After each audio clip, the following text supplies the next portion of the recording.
اعوذ باللہ من الشیطان الرجیم بسم اللہ الرحمن الرحیم۔ قندیل یوٹیوب چینل دیکھنے والے ناظرین کی خدمت میں آداب عرض ہے۔ ناظرین، ہمارے ملک میں عجیب قسم کے سانحات اور واقعات رونما ہوتے ہیں، لیکن بدقسمتی سے ہمارے علماء ان ذلیل ترین واقعات پر ذرا بھی لب کشائی نہیں کرتے، نہ کوئی احتجاج ریکارڈ کراتے ہیں، نہ ہی مدرسوں سے باہر نکل کر ان کے خلاف علمی بغاوت بلند کرتے ہیں۔ بس ہمیں صرف حضرت عمر فاروق رضی اللہ عنہ کے دور کا قصہ بیان کیا جاتا ہے، یا اور جو چند خوشنما واقعات ہیں ان سے ہمیں بہلایا جاتا ہے۔ حالانکہ مذہب یا کوئی بھی نظام کسی مختصر مدت کے لیے نہیں ہوتا، خصوصاً اسلام تو ہر دور کے تقاضوں کے مطابق نظام لاتا رہتا ہے، لیکن ان کے پاس نظام بدلنے کا نہ کوئی طریقہ ہے، نہ ہی کوئی علاج۔ تعجب خیز بات یہ ہے کہ وہ ذرا زنا کیسوں کے مجرموں کے پکڑنے پر بغلے بجاتے ہیں، ڈی این اے ٹیسٹ مثبت آنے پر، میچ ہونے پر ایک دوسرے کو مبارکبادیں دیتے رہتے ہیں، لیکن اتنے بڑے واقعات پر کسی کو شرمندہ ہونے کی ضرورت نہیں پڑتی۔ ناظرین، بدقسمتی سے ہمارے علماء بھی ہر حکومت وقت کے شیدائی نظر آتے ہیں۔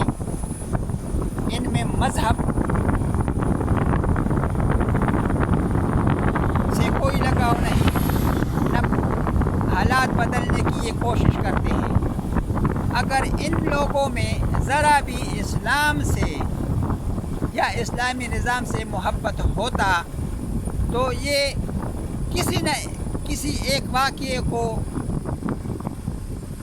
ماٹو بنا کر اس نظام کے بدلنے کے لیے سر پر کفن باندھ کر نکلتے، لیکن یہ ایسا نہیں کرتے، کیونکہ ان کا مفاد اس میں نہیں ہے۔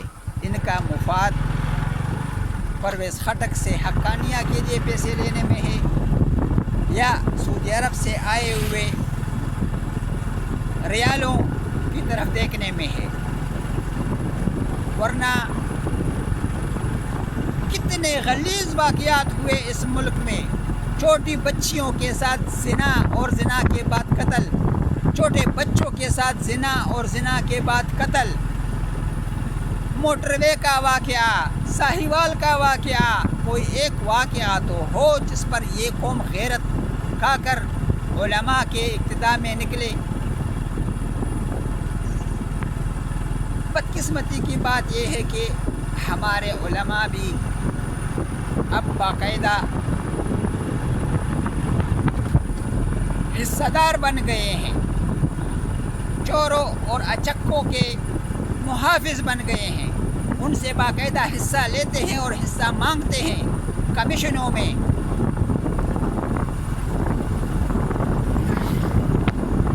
دیگر تخریبی کارروائیوں میں، تو وہ کیا اسلام کی نکلیں گے یا اسلام کی خدمت کر سکیں گے؟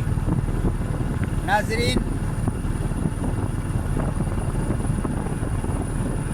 موٹر وے کا واقعہ انتہائی شرمناک واقعہ تھا۔ کسی بھی عالم نے، چاہے وہ سیاسی ہو یا مدرسوں کا،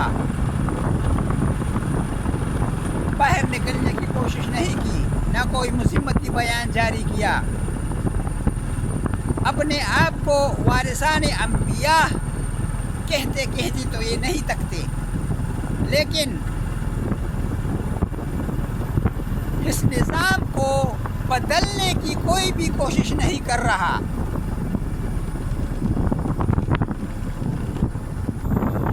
بریلوی دیوبندی شیعہ اس کے لیے تو یہ جانیں بھی پیش کر رہے ہیں، کیونکہ وہ تو ان کا کاروبار ہے، ہمارے بچوں کو مرواتے بھی ہیں، لیکن نظام بدلنے کے لیے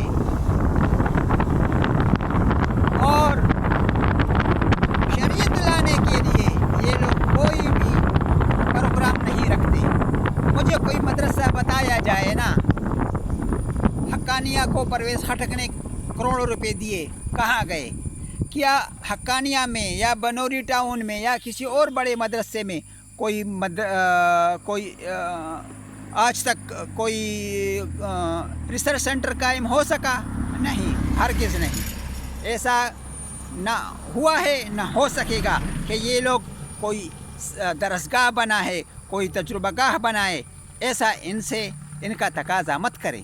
بس یہ ہڑپ کرنے والے اور مال بٹورنے کا کام کر رہے ہیں، جس طرح جرنیل کرتے ہیں، جس طرح سرکاری افسر کرتے ہیں، ٹھیکیدار کرتے ہیں، کمیشن لیتے ہیں مختلف غیر ملکی معاہدوں میں، اسلحے کے معاہدوں میں اور تجارت کے معاہدوں میں ٹھیکے دینے میں۔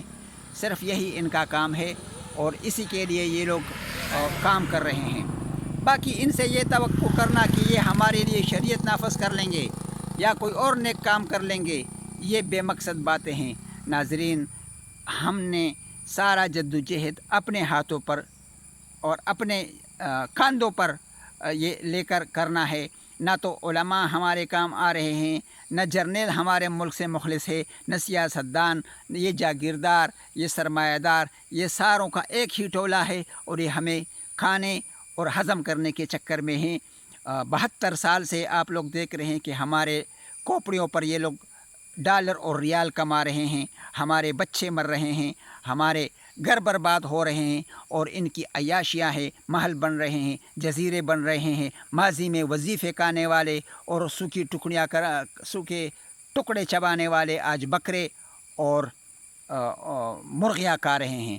تو یہ تفریق ہے ناظرین، ماضی کے علماء میں اور حال کے علماء میں۔ جو کچھ کرنا ہے ہم نے خود میدان عمل میں نکل کر کرنا ہے۔ والسلام۔